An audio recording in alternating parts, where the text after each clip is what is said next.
Hello class, unfortunately my Screen-O-Matic isn't working, so I'm going to have to pan to my PowerPoint and talk from there. So today I'm going to talk about differentiating the classroom and how you can do this for different students and how it can work for each and every one of them. How you need to know the learner, assess what they're doing, and make sure that everybody in each of the classrooms feels safe, happy, and is able to learn in an environment that is okay with them and okay for them. So we're going to start out with talking about what is differentiating the instruction in a classroom and how it can actually work for students.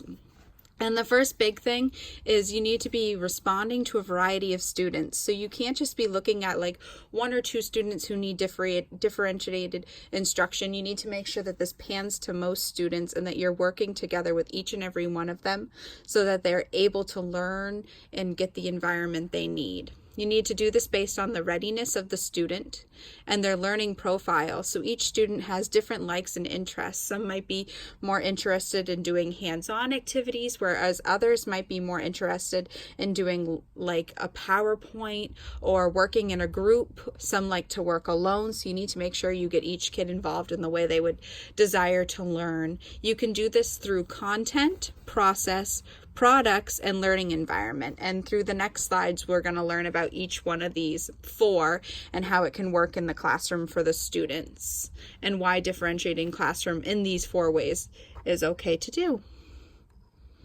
So the first one, like I said, out of the four is content. And these are the different ways that in the classroom you can show content to help out different students and make sure that everything is a-okay for each kid. A lot of reading material is big for kids, and with differentiating the classroom, you want to make sure that the reading material is good for the kids, and not only that, that it's showing their readiness for the classroom. Text materials on tape. So a lot of different things can be through like auditory, or when kids go to the classroom, letting them listen to a book. Some kids need that to be able to understand the content and process what they need to understand. Spelling and vocabulary lists are very big, and making sure that maybe, for example, you do the matching game with the vocab and the spelling so that they understand. I know in the third grade classroom I work in now, we have many different activities they can do to show they're ready for all the spelling. We do different puzzles and games and matching games, and the kids seem to love it. For presenting ideas through both auditory and visual, it's many different things. You can show videos and visuals along with text. So a lot of times, like my head teacher in my classroom will do different things towards this. For example, she'll show in science a video and then images of what they're learning about to help the students understand. Reading buddies is another big thing. In third grade, we actually have reading buddies with the kindergarteners to help them learn and get educated with books that they are unable to read at that age. And it actually helps the third graders too with reading skills and comprehension skills, because they have to explain to these kindergarteners what's going on in the story they're reading to them.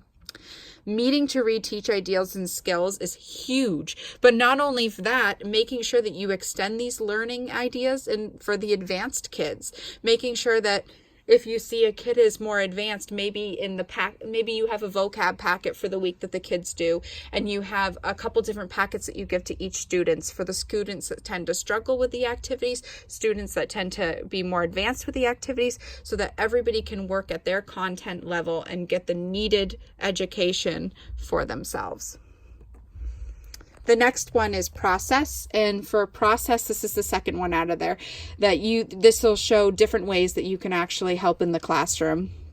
You can help for kids who are having a challenge that needs support or need more complexity.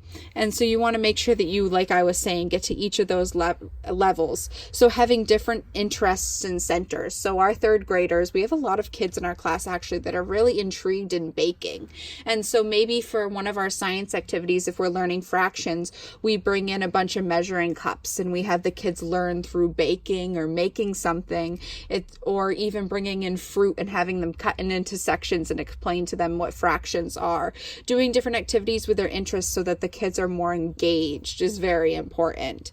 Developing personal agendas for each of the kids and saying, okay, this is what we need to get done. Well, what do you think that you can get done? What do you think that you need for time and support and manipulatives to get this agenda done? and making sure that the kids are involved, because if you show them that you're willing to have them be hands-on and work in the classroom, they're going to be more willing to work for you and do those different activities. And lastly, varying the length of time, like I said, how long it'll take for them to do the task, and being understanding that sometimes it does take longer for kids to do some certain tasks, and having things ready for the more advanced kids who have finished those tasks so that they're able to still learn and not just kind of sit around and be waiting patiently. Even just reading a book and having a little comprehension page ready for them for based off any book they read. The third one is products. So this is about like giving students options of how to express required learning, when you want to use rubrics that match, but you also want to make sure these rubrics match with the desired education that you want each kid to have of the grade. So yes, making sure that the rubrics match what they're doing, but also to make sure that they're working to their full potential of the rubrics. Allowing students to not only work alone, but work in groups. There are some students that want to work in groups, and by sharing their ideas are able to learn more ideas. Some kids work in groups and it doesn't tend to work for them, and working alone is better for them to share their ideas, even if it is just with themselves. Also, encouraging students to create their own product. So different things like saying, okay, you like to create, for our reading assignment based on the book, you would like to create a puppet of one of the characters instead of writing about what the character is. And maybe that works for them in understanding what that character was all about. And understanding that as a teacher too, that is what the student needed for this personal presentation that they were showing of their education. The last one is learning environment. Now with learning environment, you want to make sure that there's areas in the classroom that are quiet and it's not going to distract the kids. Having a reading corner is really big for me, and having it not be lit by the classroom, but even just bringing in like different little lamps so that it's nice and quiet and content, and it makes it very calming for the kids. You want to provide materials also based on different cultures and home settings, so the students are not just walking into the classroom as a different environment, but understanding that they're safe and comfortable in this one. You want to make sure that there are guidelines for their independent work, like we talked about, different rubrics, but also knowing that these guidelines have to be required and followed by each student. Each student, on most students, routine is huge. Making sure that every day it's the same thing for the student, they are understanding of that, and it's working with them to understand that. Now also, we want to talk about how teachers differentiate the instruction for the students. So designing lessons that are going to actually help with different learning styles. Like we talked about, there's textile kids, there's visual kids, making sure each kid is looked at and not overseen. Creating groups for students based on their interest in topics and all those things. So different kids are interested in different topics. I know we have certain kids in our class that like Magic Treehouse books, or certain kids in our class that like the Goosebumps horror books. So making sure that they're not only at their level, if they're a level M book, a level K book, but making sure that they also are interested in what they're doing. Assessing students' learning using formative assessment. We do that a lot at my school. And managing the classroom is huge in creating a safe environment, making sure each kid is not following the rules, but understanding each other's boundaries and what each student needs to understand and learn. Also, how do teachers prepare their students and their classrooms for differentiated instruction? So you want to help students understand what they actually need. So to understand for some students that, for example, in our guidance class, the students are learning when they get angry, what do they need? Do they need to do some yoga? Do they need to do a desk rest, as we call it, where you put your head on your desk and just kind of take a little breather? Do I need to take a walk? Do I need to talk through it with another teacher?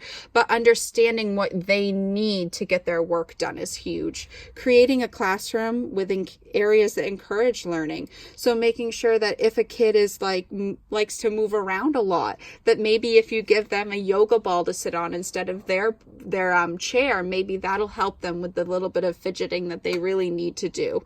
Preparing the adults in the classroom is huge too, making sure each adult knows when they enter the classroom what each student is desiring and needing, so that it's not looked over by other teachers who are helping you out.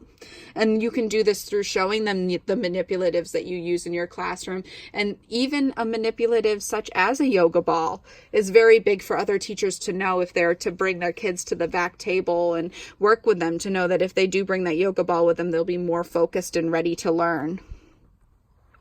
Also, what does differentiated instruction look like in the classroom?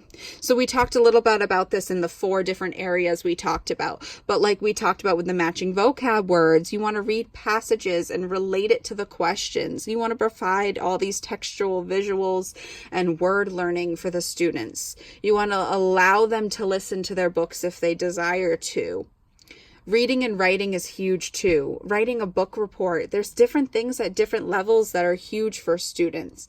And breaking students up into groups can actually help some students in understanding, and small group activities can actually make the students who weren't normally looking to participate feel more comfortable and desire participation. Now, the last thing I want to talk about is why certain things in the classroom do not work, and they're not really actually considered differentiated instruction for kids. Now, delivers instruction primarily by lecture. We talked about that earlier and how that doesn't work. How basically there's different learners, like I said, with textile learners, visual learners, and if you're going to just lecture to the students a lot, it can actually not do good for certain students who need that textile learning to be able to see it, to visualize it, to watch it, and maybe even a YouTube video. There's different things that students need to do to understand the learning. Also, group students at the beginning of the year based on the previous year's achievement test scores. Now, that's really difficult because students each and every week, especially in my 3rd grade classroom, I've noticed, have needed to be changed between reading groups, different levels they are learning each and every single day. And to group them based on a previous year's achievements is, I personally believe it's wrong. And giving bonus points for class participation, I actually just went over this. Some kids don't feel like they actually want to participate when there's a huge group of people. They don't feel comfortable in that environment. And to give them other ways that they can show that they understand different activities is huge. So this is what I have worked on for classroom differentiated. Thank you.